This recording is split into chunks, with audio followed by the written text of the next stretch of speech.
ప్రతి మానవుడు ప్రశాంతమైనటువంటి జీవనం గడపాలి, జీవించి ఉన్నప్పుడే మోక్షాన్ని పొందాలి. అది ఆంజనేయ స్వామి ద్వారా. ఏమండి ఆంజనేయ స్వామి ఎందుకు మీరు అంటున్నారు? దేవతలందరూ కూడా అవతారం చాలించి వెళ్ళిపోయారు.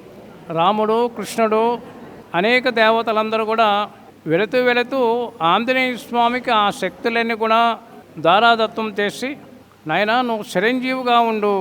మరి అలాంటి చిరంజీవి అయినటువంటి ఆంజనేయ స్వామి రాబోయేటువంటి యుగాల్లో భవిష్యత్ బ్రహ్మనే నమః, ఆయన స్వామి భవిష్యత్ బ్రహ్మ కాబోతున్నాడు. కాబట్టి ప్రపంచవ్యాప్తంగా లక్షల కోట్ల భక్తులను తయారు చేస్తూ, హనుమాన్ దీక్ష స్వాములుగా తయారు చేస్తూ, హనుమత్ దీక్ష కుటుంబాలుగా తయారు చేస్తూ, వసుదేవ కుటుంబంగా నిర్మాణం జరగాలి.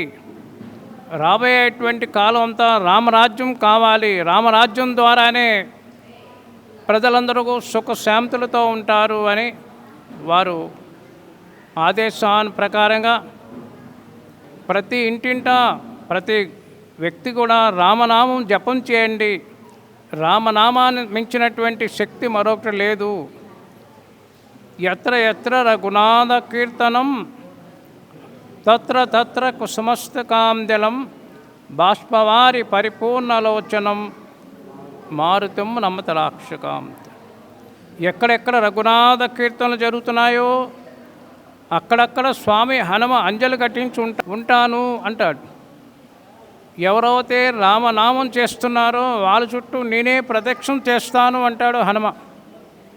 కష్ట సమయాల్లో నన్ను తలుసుకోండి, మీ కష్టాలు తీరుస్తాను అంటాడు. మీరు అంతకన్నా ఇంకా గ్యారంటీ ఇవ్వాలా?